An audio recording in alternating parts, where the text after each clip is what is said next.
We all have insecurities, so it's no surprise we tend to root for the underdog when we see them going against the grain. It relates back to real life in those moments where we all feel like side characters in someone else's story. That's why TV feels even better when that underdog is the main character and not a side character. My Mad Fat Diary is a British teen drama running on E4 from January 14, 2013 to July 6, 2015.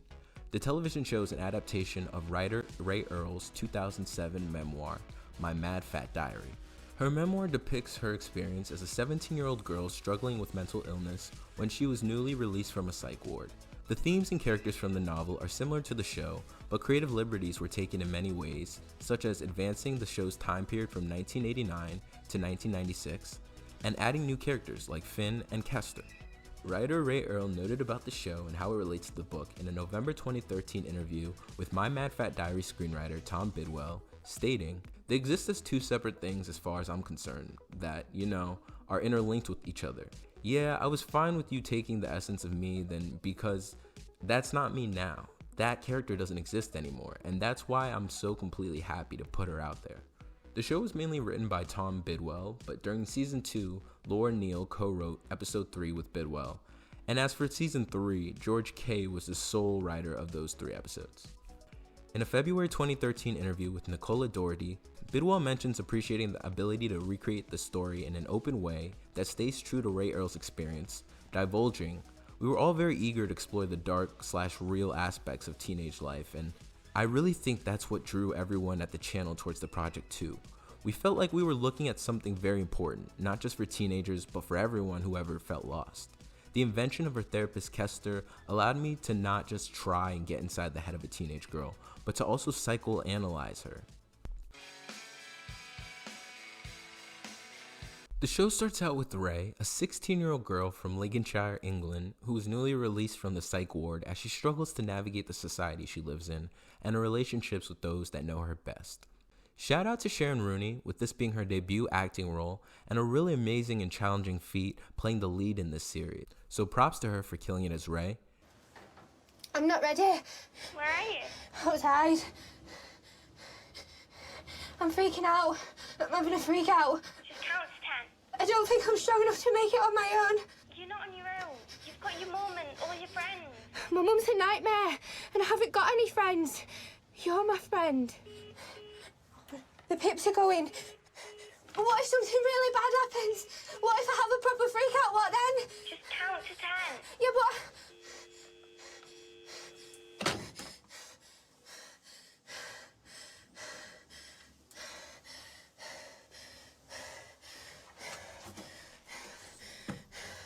One, two, three, four, five, six, 7, 8, 9, 10.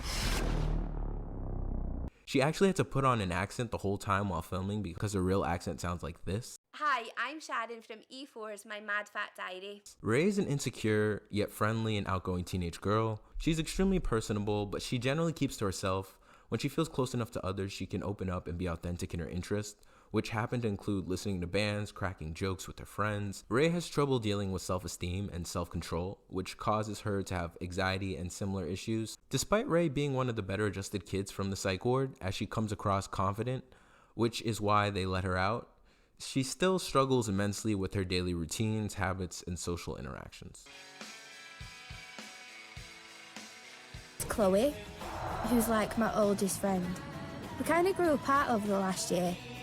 This was my introduction to Jodie Comer. She later went on to do Dr. Foster and then her breakout on Killing Eve, so shout out to Jodie Comer also. My sister used to be big, so I know what this is like. And I know that boys don't like it. And it's not right, but that's just the way they are. You know, they think if they go out with someone who's big, then the other lads will just take the piss. I'm sorry, but it's the truth. Yeah, come here. Come on. I want a hug. Chloe picks at Rae's insecurities and uses them against her to boost herself up as the most worthy of their friend's attention. Chloe initially wants to keep Rae in her pocket, while also being passive-aggressive and intentionally harming her sense of confidence. She's positioned to be the exact opposite of Rae, as she is popular and falls more in line with the beauty standards, causing a rift between the two, especially as they both struggle with their insecurities. Rae does not feel as if Chloe would understand what it's like to be her, causing a tension to develop, which eventually tests their bonds and overall trust in one another. Rae's mother, Linda, is for the most part reasonable and loves Rae. Sorry I was late. It was only about 10 minutes. 40 minutes. Give over with your 40 minutes. You talk more random than duck shite sometimes. Do you want one? When have I ever smoked? You might have started.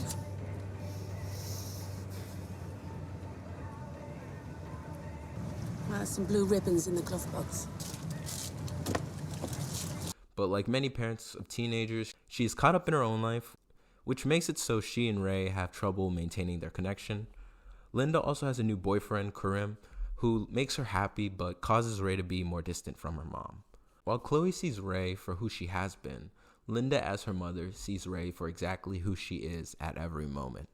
Linda attempts to allow Rae the freedom to be a teenager, while also keeping her grounded as she learns to practice self-control and moderation. In fact, Ian Hart played Professor Quirrell in the Harry Potter series. I just realized it's the same guy, so don't judge me. Boo J.K. Rowling. Tomato, tomato, tomato. Kester's Rae's therapist who helps her to navigate her mental health and emotional issues. At first, it takes Rae a while to open up to Kester and be confident with him about her feelings without making it a joke or being avoidant. Tell me how you're feeling right now, but be honest. Okay, I'll tell you how I feel, yeah? 2 weeks ago, my wife kicked me out. I've been stopping on my brother's couch ever since. This morning, I wake up and there's no milk. I bought that fucking milk and he used it to drown his sugar puffs in. So with no cup of coffee, I come to work, I get shat on by a pigeon, I meet my new patient and she's about as open as a nun's foo. Kester's good at being able to help Rae feel seen, which builds up a trust between the two of them that develops throughout the show.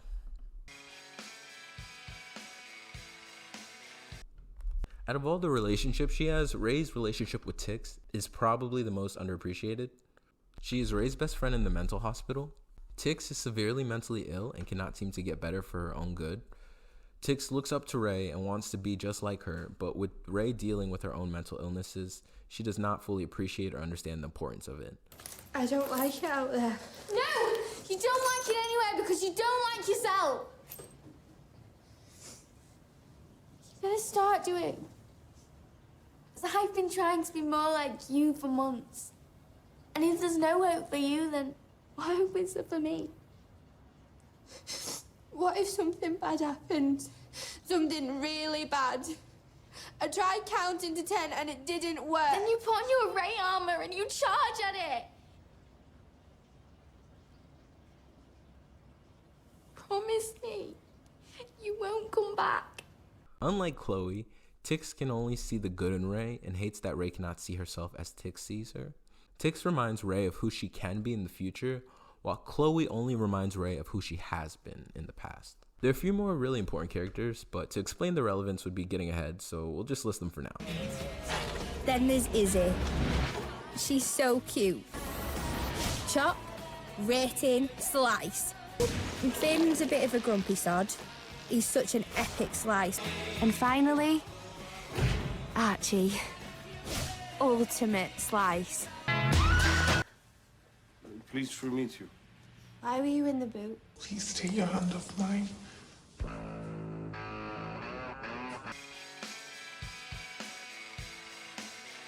Rae gets out of the psych ward and runs into Chloe and the gang as her mom is driving home.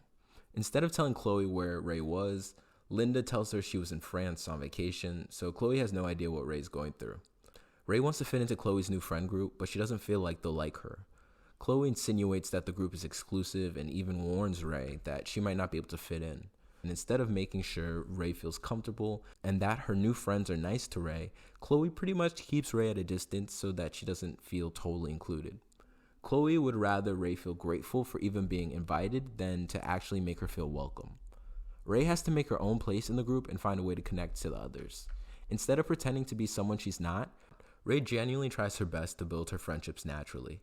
When Finn gives Archie some money to put in the jukebox, Rae interjects and decides to show them her good taste in music by putting on the Beastie Boys. Beastie Boys were really cool in the early 90s, so this was an A+ move on Rae's part, signaling to her new friends that she's not like the other girls. Oh yes, Rae is a cool girl. I'm a cool girl. But like actually a cool girl. Chloe senses this and knows she could never be that confident and cool and impress everyone with her music taste, realizing that Rae has something about her where Chloe can't measure up. I think initially Chloe keeps her distance from Rae because she herself is insecure around her new friends and wants so badly to be accepted as cool. It's only when her new friends find out Rae has good taste in music, therefore seeing Rae as cool, that Chloe decides it's okay to invite Rae to her party, followed by an announcement that it will be a pool party, leaving Rae insecure. This then allows Chloe to keep Rae in check and reestablish the power dynamic between the two of them, which Chloe knows and thrives from. For Rae, finding out about the pool party turns her brief happiness from being invited into a nightmare of anxiety. For those who suffer from mental illness, familiarity, stability, and routine are extremely important. So not having sense of that as she is in recovery is troubling. Rae's anxiety is sporadic but intense. When she and Chloe go to try on swimsuits for Chloe's pool party, Chloe sets off the fire alarm while Rae's in a small swimsuit. Then Rae gets rushed outside the building before she can get dressed. Her worst fears are actualized in this moment, especially as her new crush, Archie, sees her as well. This causes Rae to regress and rush back to the psych ward, seeing a sense of relief from the embarrassment she faced, and not feeling like her home life was secure enough for her in that moment. It's here where Tix gives her the confidence boost she needs to believe in herself.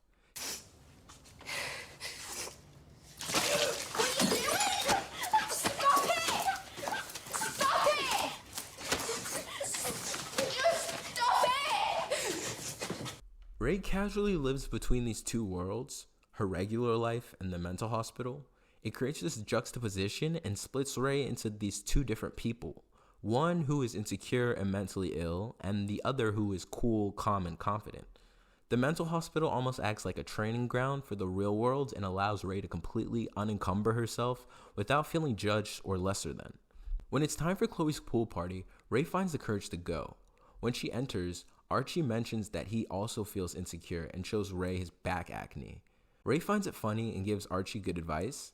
This demonstrates how Rae is a great friend to others, but can find it difficult to be her own friend and take her own advice. Rae eventually puts on her bathing suit, but sits to the side, covered up until Chloe encourages her to come join them.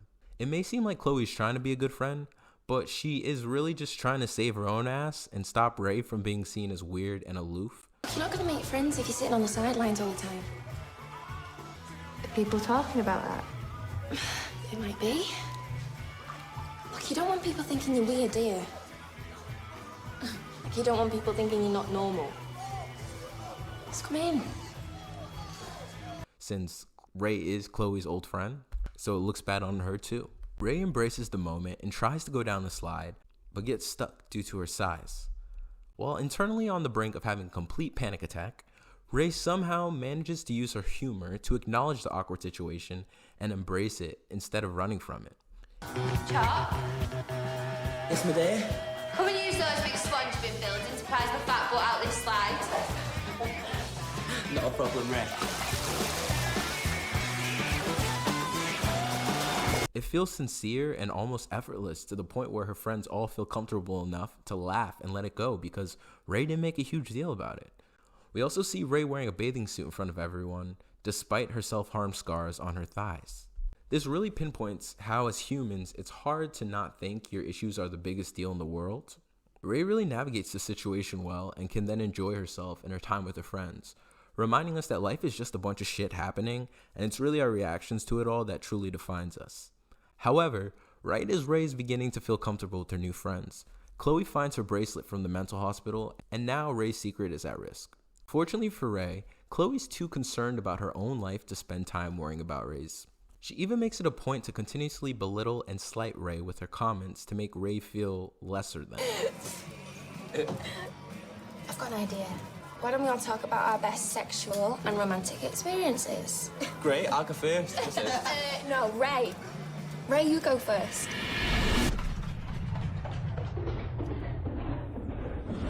Chloe literally just spoke to Rae about her insecurities around not having a boyfriend, so to bring up this topic for her friends to discuss and to deliberately do it to make Rae feel uncomfortable is another level of teenage evil. Rae's low self-esteem not only affects her perception of herself, but how she views others. Because Karim is physically fit and Rae's mom isn't as athletic, Rae doesn't trust that Karim really loves her and thinks their relationship is a sham. Instead of seeing her mother as beautiful and worthy of love, Rae cannot comprehend why Karim likes her and wants to be with her when she doesn't fit the beauty standards. Why is he going out with you? I just don't get it. There's nothing to get. He loves me. Fair enough. Do you know, I'm sick to the back teeth of you taking the piss out of me. I'm your mum, not your school friend, not your sister, your mum. Are we done? No, we're not done. You're grounded. Not just for today, not just for tomorrow, but for forever, until I say stop. Rae projects her own body issues onto her mother and Karim's relationship, and that's truly the cause of why she doesn't understand it. Despite her own low self-esteem and mental health issues,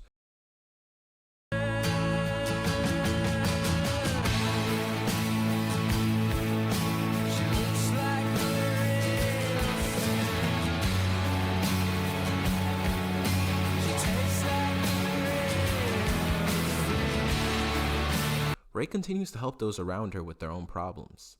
This is seen when Tix has a panic attack and attacks Danny. Rae is the only person who can calm her down.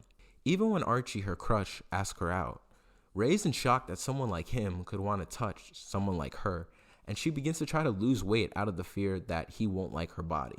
She tries.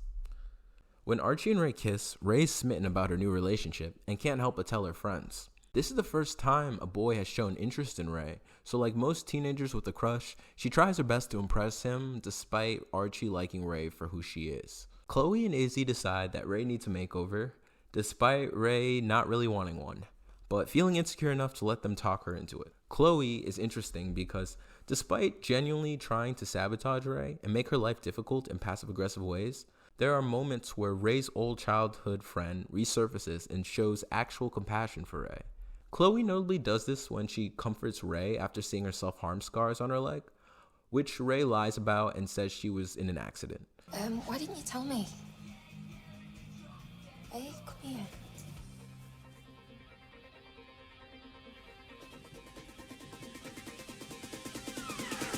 You can tell that deep down, Chloe has a really good heart and cares for Rae, but that gets overshadowed by her mean girl tendencies as she attempts to fit in socially with her new friends. When Rae goes out to meet Archie for their date, Finn comes and tells her that Archie had to cancel and isn't coming.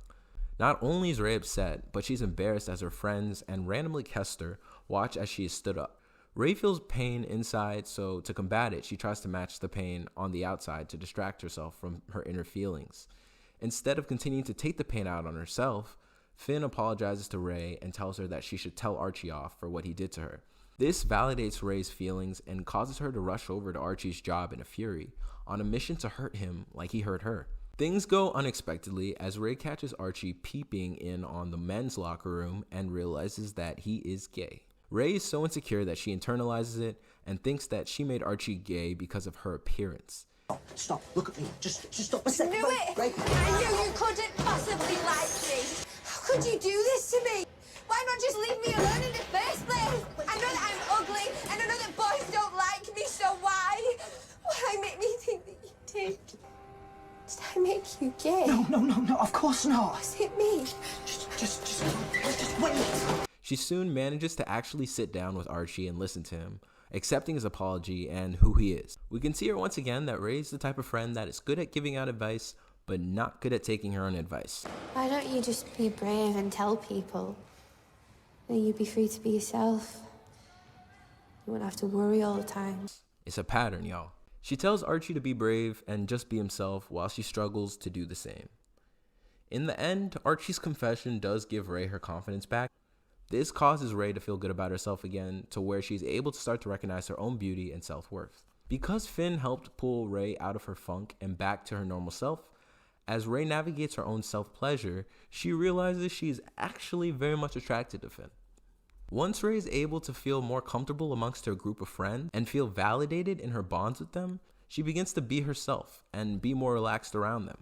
However, as Rae slowly pulls herself up back to the surface, She starts to not only fantasize about Finn. How can I have ever fantasized about sleeping with someone so utterly annoying?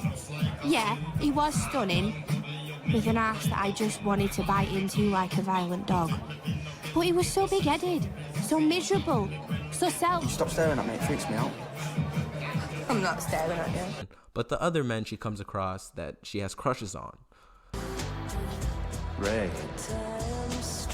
I didn't think you'd come. Unfortunately, while Rae is fantasizing about being with these men, Chloe is actually getting with them. When Rae finds out Chloe is hooking up with her teacher, she worries about her, but because Chloe downplays it, there's very little Rae can do despite knowing that it is wrong. As time goes on, Rae's self-esteem takes a nosedive when she finds out the boys only invited her to the Oasis show and not the other girls in the group because they see her as one of the guys. Rae is shattered by the idea that she is seen as different from Chloe and Izzy. Because of Rae's weight, she has a hard time presenting her femininity in a way that she feels will be appreciated. She wants the boys to like and acknowledge her, but she hates that it is at the expense of her being seen as feminine. Speaking of feminine, within Rae's girl friendships, Chloe and Rae have the most unbalanced relationship. Rae is constantly taking Chloe's advice and listening to what she has to say, even to Rae's own detriment. Chloe doesn't do the same for Rae and rarely takes her advice, even insulting Rae for even daring to try to help her. Chloe, he's clearly taking advantage of you. No, you know nothing about us. You know, because, well, we trust each other. Yeah, right. I'm sorry, Rae, I forgot. Because you're the expert on love, aren't you? Because how many boys sit you've kissed again? This results in a dramatic scene where Rae stands up for herself and shuts Chloe down when she tries to play the victim. No, you always make me feel guilty for having things. You think I've got it so easy, Rae, and you've got no idea what it's like to have to walk into a room and have everyone look at you. All of the time. I do know what it feels like to walk into a room and have everybody stare at me. When Rae feels insecure, she takes it out on herself. When Chloe feels insecure, she takes it out on others. Part of why the friendship has lasted so long is because Rae allows Chloe to treat her badly and doesn't hold her accountable since Rae has low self-esteem. Because Chloe knows this about Rae, she takes advantage of it and uses it to make herself feel better, knowing Rae isn't going to fight back. So when Rae does, Chloe can't handle it. As two teenage girls, they both are very insecure about the same things, but react differently and therefore have a difficult time understanding the circumstances from the other girl's perspective. This is a really great example of what we call a girl so confusing moment, where one girl thinks the other girl hates her due to both their underlying insecurities causing miscommunications between the two. Chloe, you're a really shit friend. Sometimes. Maybe. We shouldn't be friends.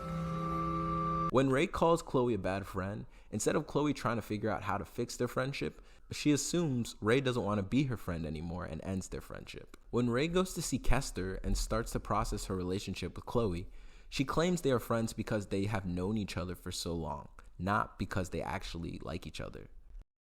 Why are you friends with Chloe? Because we've always been friends. That's the reason. You have those friends, don't you? And you think, well, if I met you now, well, I wouldn't even talk to you. But because we've known each other for such a long time, because we've got a history, always been in a shadow, and I'm sick of it now. But why now? I mean, what's changed? However, when Kester asks Rae how she'd feel if Chloe was no longer in her life, she can't answer him. With Rae being the only one who knows about Chloe hooking up with her teacher, Chloe confides in Rae that she is pregnant with his baby. This further pushes the point that Chloe always has to one-up Rae. When Rae kissed Archie, Chloe lost her virginity. When a dress doesn't fit Rae, so she can't buy it, Chloe comes over in the same exact dress, fitting her perfectly. Being a good friend, Rae accompanies Chloe to the doctor and sticks with her when she decides she wants an abortion. When Chloe's told she'll need to take another pill to complete the abortion process, she tells Rae that she'll get Steven, the teacher that got her pregnant, to take care of her. Chloe believes she has a real relationship with her teacher and that he cares for her, even though Rae can see through it. When she meets up with the boys again, Rae tries her best to be as feminine as possible. She wears a girly outfit, she tells the boys to call her Rae or Rachel, but not Raymundo, and she doesn't want to drink beer, but only wine. All this to only get her period, which ends up staining her outfit and causing her to sneak out before anyone can see her. As Rae's walking back home, the local bullies see her period stain and tear into her. I'm gonna be sick. I genuinely think I'm gonna be sick. Jabba's got a jam stain. That's got to be the dirtiest thing I've ever seen. You absolute scrubber. Scrubber. Relentlessly making fun of her. Actualizing her fantasy as her knight in shining armor, Finn comes to Rae's rescue and defends her. It's all right taking the piss out of a girl, isn't it? Why are you trying taking the piss out of me? Causing Rae's crush on him to grow even more. Meanwhile, as Rae's getting ready to go to the Oasis concert with the boys, she runs into Chloe, who has revealed that Steven has broken up with her. Instead of rubbing it in her face and saying, "I told you so," Rae is more concerned about who's going to be with Chloe for her last abortion pill treatment. This moment really highlights how good of a friend Rae is to Chloe, because despite Oasis being Rae's favorite band of all time, she sacrifices her Oasis concert to be with Chloe for her abortion treatment. As Rae's comforting Chloe and they are rekindling the friendship after Chloe's abortion, she begins to feel safe being vulnerable with Chloe again and decides to confide in her. The second Rae opens up to Chloe and tells her the truth about her suicide attempt, Chloe immediately gets a call from Steven, who asks her to come over and talk. With Steven. You know, he wants to talk, so, I'm gonna go round to his house.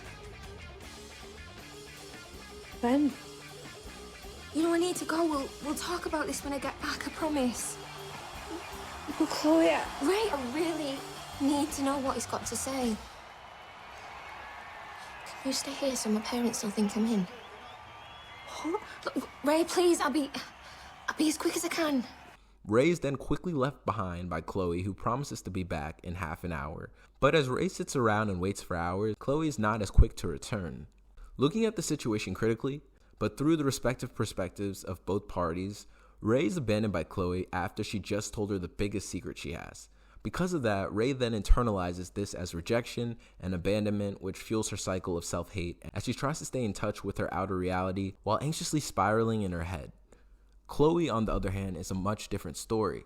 Unlike Rae, Chloe doesn't internalize her issues as much as she externalizes them. When dealing with her pregnancy and abortion, Chloe immediately went to tell Rae. She didn't want to go through this traumatic event alone, which is again unlike how Rae would process the situation.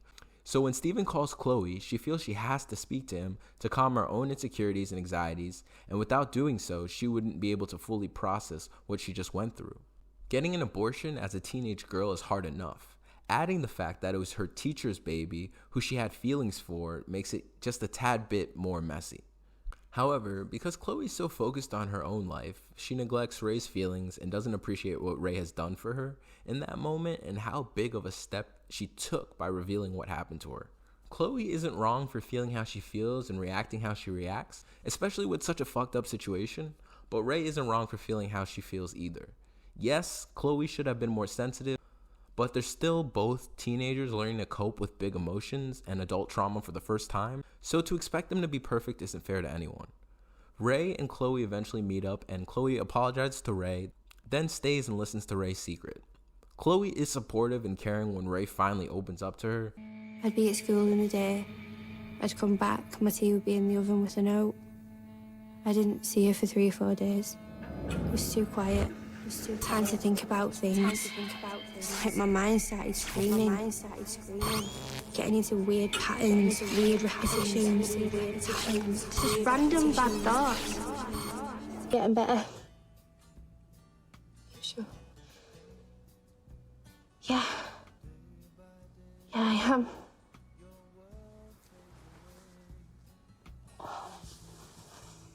Which causes Rae to feel relieved and want to tell the rest of her friends about what happened to her, but Chloe doesn't think she should. To keep herself busy, Rae tries to forget about the drama with Chloe and goes back to fantasizing about boys again. Except, this time she no longer has to fantasize because Finn is actually trying on his own to become closer to Rae. I wanted to tell you something. I wanted to talk to you too, actually. Look, I'm sorry I was a bit of a dick when we first met. I got you wrong, I guess. I didn't know you were sound. Look, I better go.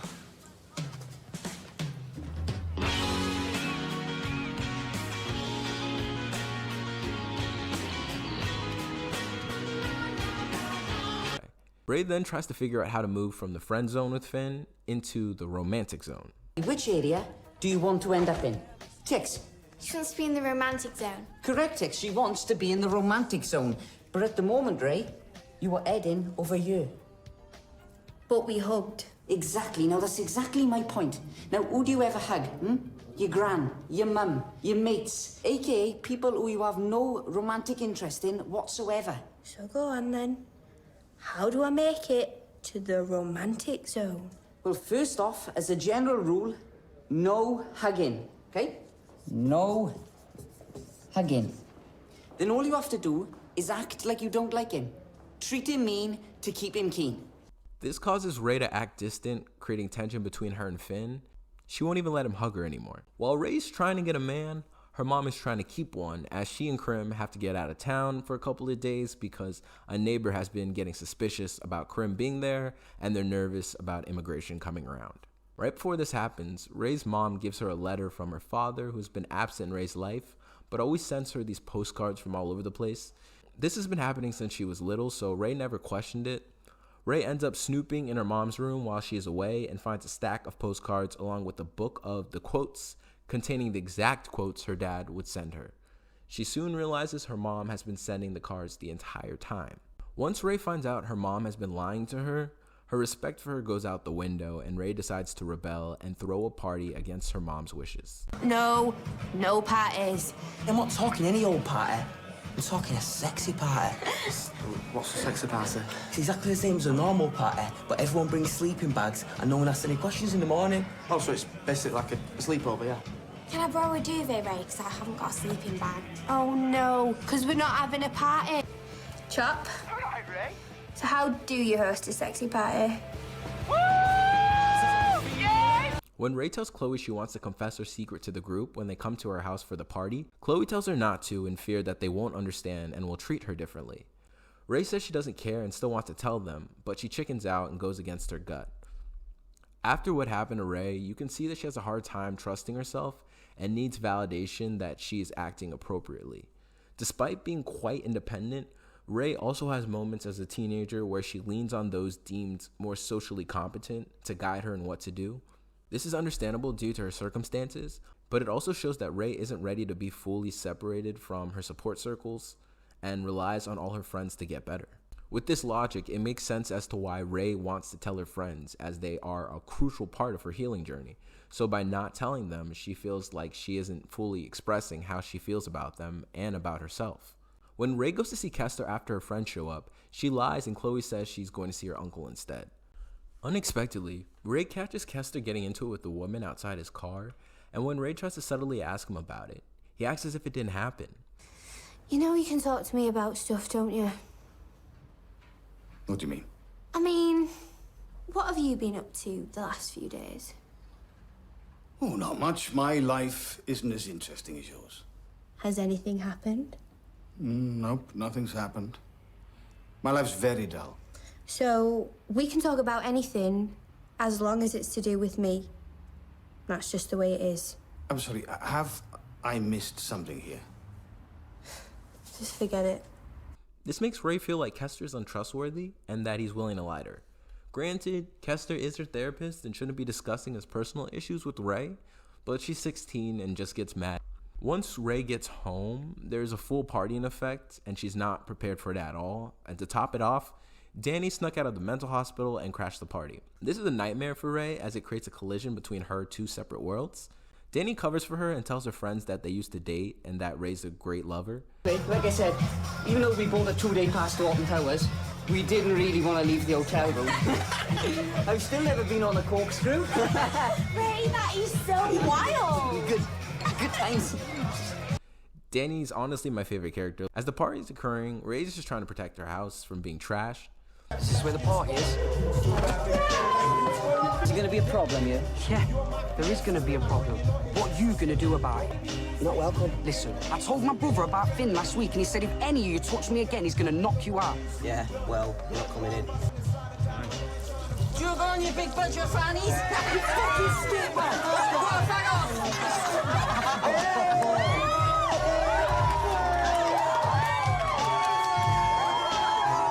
Eventually, they play a game of spin the bottle, and Rae gets her wish and ends up in a closet alone with Finn.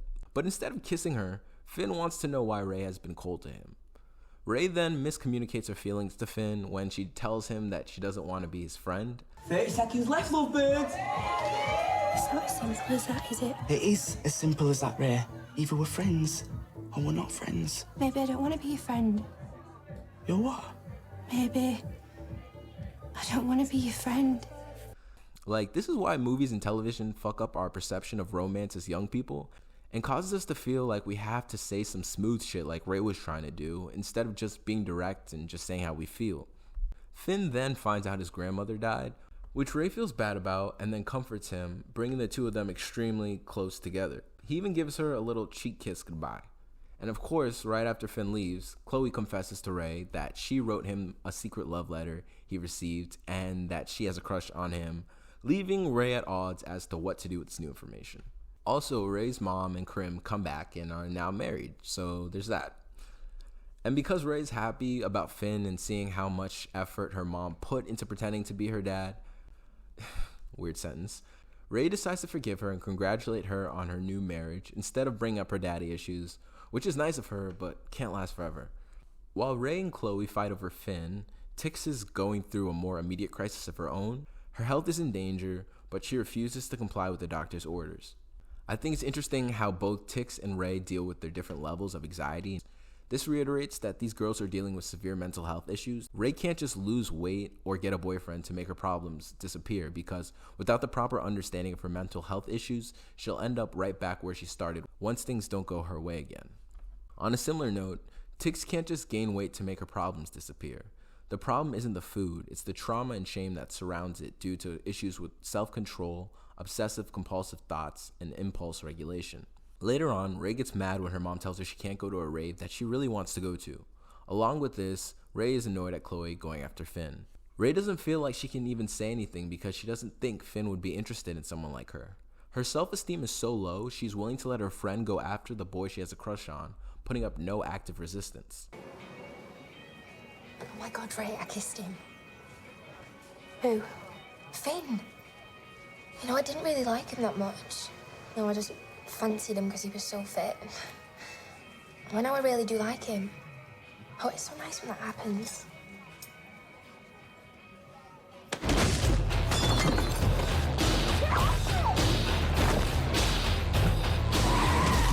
Rae. What? Well, me and Finn haven't spoken about it yet, but we'll definitely be going out by the end of next week.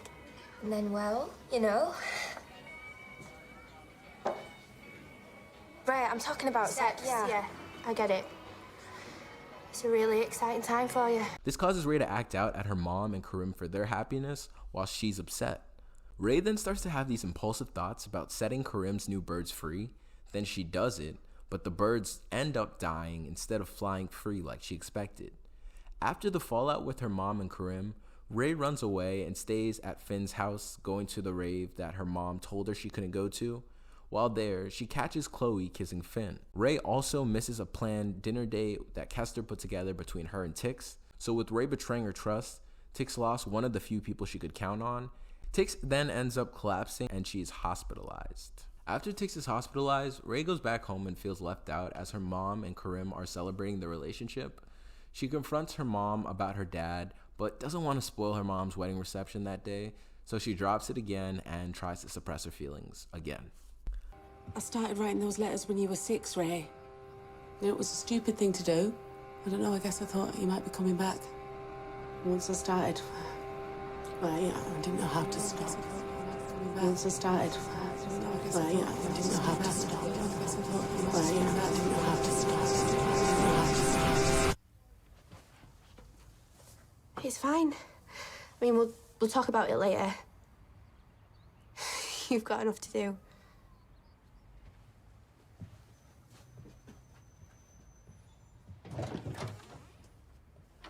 However, this doesn't last long as Rae soon starts spiraling as her life starts to get messy when Chloe finds Rae's diary. Rae used her diary to vent and express her most intimate, immediate, impulsive thoughts. It's seen as one of the most private things to her, so for Chloe to read it is terrifying and soul-crushing.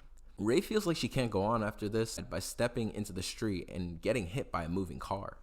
High school drama is not worth ending your life over. Despite getting hit, Rae's surprisingly not heavily injured and is able to walk away from the incident. This inspires Rae to go through the list of people who she can rely on to find someone she can talk to during this traumatic time. Who do you call in an emergency? There was one person missing. When Rae goes to find Kester, she learns that he is on leave from work. When she goes to his apartment, she finds him passed out on his bathroom floor from a night of drinking. As she learns that Kester went on leave because of what happened with Tix and the argument that he and Rae got into, I think Rae can at least see that if she actually died, Kester would have felt worse than he already does feel. What happened with Tix wasn't your fault. And me walking out wasn't your fault. I like that you're a mess. That's what makes you real. Like us. I think for Rae, this reveals more of Kester's real life to her and makes him appear more vulnerable and human, which makes her feel like she knows him better and thus can trust him more. I nearly did something stupid. How stupid are we talking? The stupidest. What made you want to do something like that? I just can't see a way out. I can't see any way out Of what? of being me. Rae then begins to talk more openly with Kester and tell him about what's been going on with her. She talks about her dad for the first time and how that's affected her. We never talked much about your dad, have we? He left when I was really little. I guess I'm pretty lucky in a way because I never got to know him. I'm not angry about it. I don't even think about him. Rae, look at me. Whatever situation you find yourself in, there is always, always, always a way out. Yeah? Yeah. I am not going to leave you and I am not going to give up on you. And your dad did whatever your dad did, not because of anything you did, and not because of anything you are. So you can't spend the rest of your life being afraid of people rejecting you. You have to start by not rejecting yourself. You don't deserve it. So from now on, people either accept you for who you are or they can fuck off. Because you're an amazing person, Rae. Kester is able to convince Rae to go to her mom's wedding reception and face her friends and family. When Rae gets there, she's confronted by Chloe, who tells her that she's only there because of Ray's mom and warns Rae to stay away from their friend group. Have you told everyone? No, I haven't told everyone, Rae. And do you know why? Because I'm a good person. I know you're a good person. I won't tell anyone, Rae, but you need to stay away from us. I don't want to be anywhere near you, and they were my friends first, so that's the way it's going to be. Rae ends up giving a speech at the reception, and it's pretty remarkable at how honest and sincere she was, not only in her kind words to her mom and Karim, but also in her vulnerability to her friends and loved ones. Karim makes my mum really happy. And that's all I care about. In the spring, I was admitted to a mental home because I kept trying to hurt myself. I'm actually mad. And I do really weird things, like I turn light switches on and off in divisions of 8. I've cut myself. I keep a diary of all my thoughts. And most of the time, I don't even think about what I'm writing. Like when I write about my friends. When they make me angry. But it doesn't mean that I don't love them. After Rae's speech, she has a heart-to-heart conversation with her mom, where Rae continues in her honesty, revealing her true feelings about her dad not being in her life. I had to think about everything today. And I know this morning I said I was fine about the letters and about Dad, but I'm not fine. I don't think I've been fine for years. This conversation really repairs the fractures that built up throughout the season between Rae and her mom. I think as Rae learns to trust her gut, she'll see that more people are able to readily accept her for who she is and enjoy her company. Chloe ends up apologizing to Rae when she reveals she was only angry that Rae was into Finn and not really about her finding her diary. Look, Rae, what I said in there, I didn't mean it. Look, you can have it back.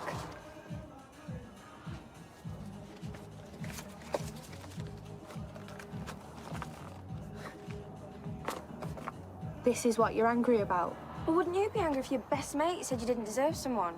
However, she subtly reveals she only made up with Rae once Finn let her know that he's not interested in her. Luckily for Rae, she runs into Finn later on and he tells her he loves her, beginning their new romantic relationship. The first season really ends on a high note for Rae despite everything that happened to her. Honestly, she ended up in the best state she could.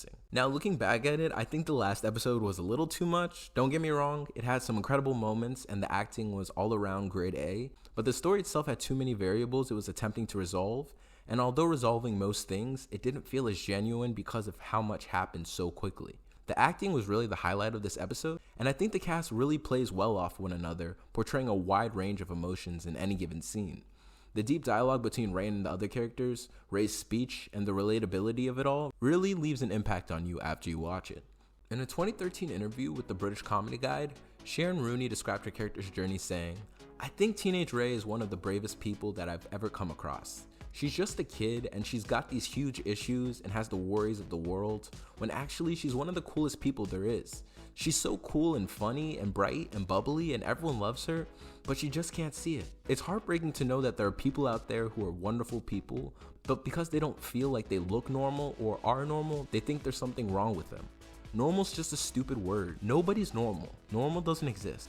She continues later in this interview, reflecting on Rae's relatability, commenting, "Whether you're young or old, fat or thin, male or female, any ethnicity, you can look at Rae and go, oh, I remember that. Oh, I recognize that. Oh, I'm going through that now." It's not often where I think a show could have ended after one season, but My Mad Fat Diary told a complete story within the first season, leaving the fantasy of this happy ending as a hopeful gesture to the audiences who want to see the underdog win.